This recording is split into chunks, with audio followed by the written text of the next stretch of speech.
Jonathan Swan has revealed a simple secret to exposing every one of Trump's lies when he tells them.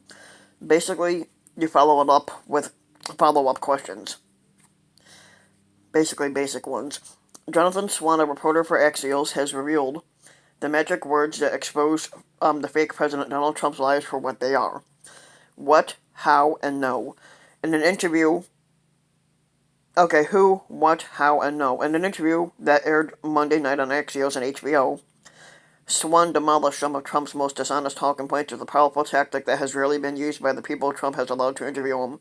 Basically, you followed up with basic follow-up questions. Many of Trump's interviewers are right-wing sycophants who have no interest in challenging him, so they what they call lowball him. But Trump has defeated even his other interviewers by employing a strategy we can call the hit and run, saying dishonest stuff, then darting ahead to other dishonest stuff before the interviewer reacts. Swan, like faux news host Chris Wallace, to a slightly lesser extent in an interview that aired on July 19th, he came armed with facts and prepared to use them even if he had to interrupt Trump like Trump interrupts others. And Trump wasn't ready to respond. Take their exchange about the coronavirus testing. Trump uttered a version of his now familiar refrain about how testing is overrated, attributing this nonsense to unnamed those that say. Swan pressed for details.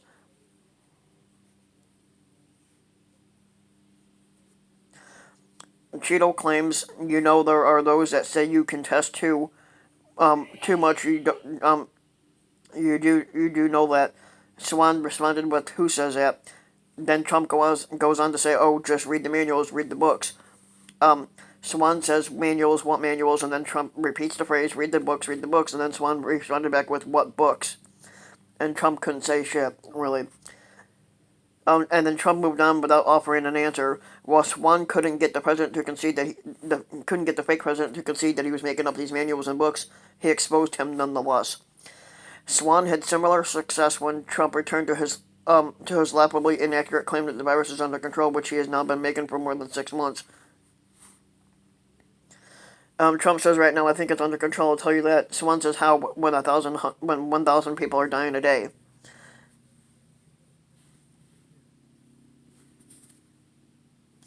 Trump says that yes, they are dying. That's true. When you have it is what it is, but that doesn't mean that we aren't doing everything we can. It's under control as much as you can. Well, you're not doing anything to basically really control us.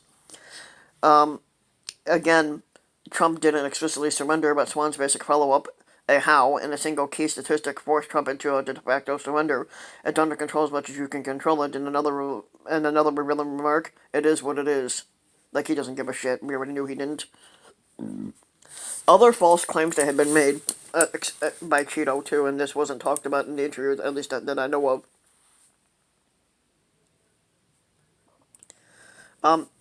Trump has made at least 17 lies in the 35-minute interview. We're still revealing the transcript, so the final top might be higher. An incident in Portland when Swan mentioned disturbing footage of people in fatigues beating the Navy veteran in Portland. Trump said that said no repeatedly and then said fake news. There was nothing fake about what Swan said, as Swan noted the beating of the protester Chris David was captured right on video. NBC and on Portland, Trump claimed that Lester Holt, NBC News program misleadingly depicted the Portland mayor Ted Wheeler's July 23rd visit to a protest site by portraying Wheeler as a friend of protesters. The NBC News Nightly segment that evening explicitly noted that the protesters were unhappy with Wheeler, and Ted Wheeler, who was also Portland's police commissioner, was booed by protesters who criticized his leadership of the Portland's police, and there is no evidence for Trump's claim protesters would have killed him if not for his security team.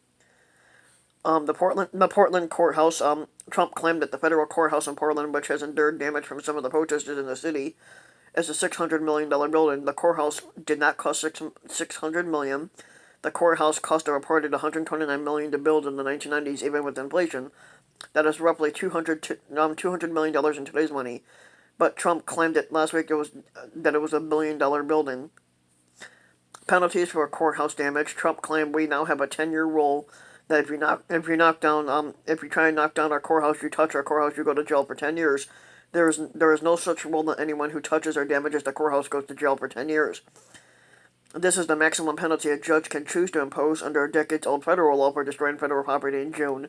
But Trump issued an executive order declaring that people who damage monuments or federal property will be prosecuted to the fullest extent under existing laws, but he did not create any new laws. The coronavirus cases. Trump claimed that we have the cases of the coronavirus because of the testing.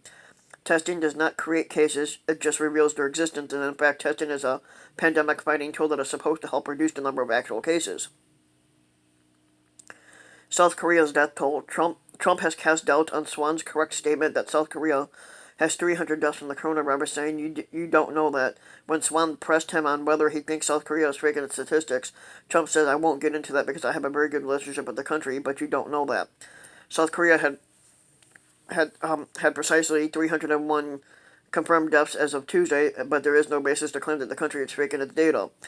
Many countries, including South Korea and the U.S., likely have more actual coronavirus deaths than have been confirmed to date, but Swan was correctly using the available numbers that was given. The U.S. presence in Afghanistan. Trump claimed that the U.S. is largely out of Afghanistan, largely is vague, but as Swan noted, the U.S. still has more than 8,000 troops in Afghanistan.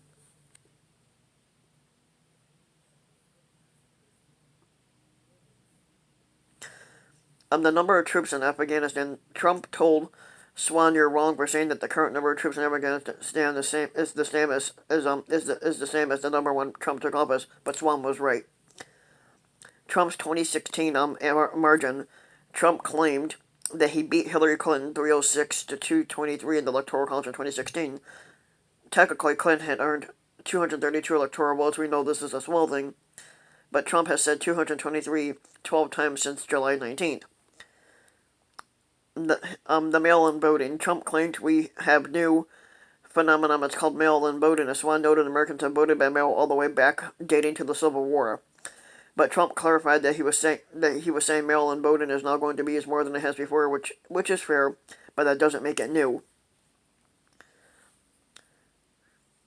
Mail-in voting and fraud. Trump claimed there was no way you can go through a mail-in vote without massive cheating. There was no evidence of massive cheating with mail-in voting, and 5 states, including conservative Utah, have previously conducted fair elections almost entirely by mail.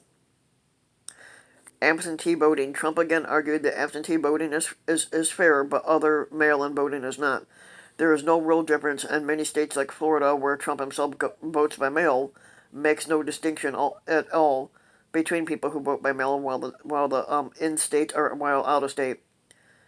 Travel restrictions. Trump claimed that he put a ban on China and a ban on Europe, and he imposed the pandemic travel restrictions on both China and Europe, but neither was a full ban. He exempted what they call citizens and permanent residents and many of their family members in entire European countries. On China and trade, Trump suggested that China is paying the tariffs on imported Chinese products. American importers make this actual tariff payments, and studies show that Americans are bearing the cost and that China had its worst year in 67 years before this pandemic. China's official GDP growth in 2019 was 6.1, and it was the lowest that it had been in 29 years. Now, the last one, Black Americans.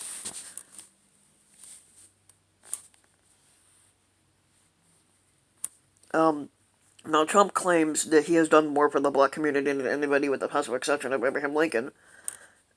Whether you like it or not, when Swan asked him specifically if he thinks he did more than Lyndon Johnson who passed the Civil Rights Act, Trump said yes. We give Trump wide latitude to express opinions, but this one is fucking ridiculous. Lincoln, who emancipated the slaves and won the Civil War, is a certain exception, not a possible exception. But Johnson's monumental Civil Rights Act and Voting Rights Act clearly dwarf the impact of any of Trump's current policies. So basically, Trump is full of shit. He has not done shit for the black community. He never has. So if you like the video, give the video a like and subscribe to my channel, Ryan Van Wyk, and also hit the notification bell so that you'll be notified when a new video comes out, and thanks for listening.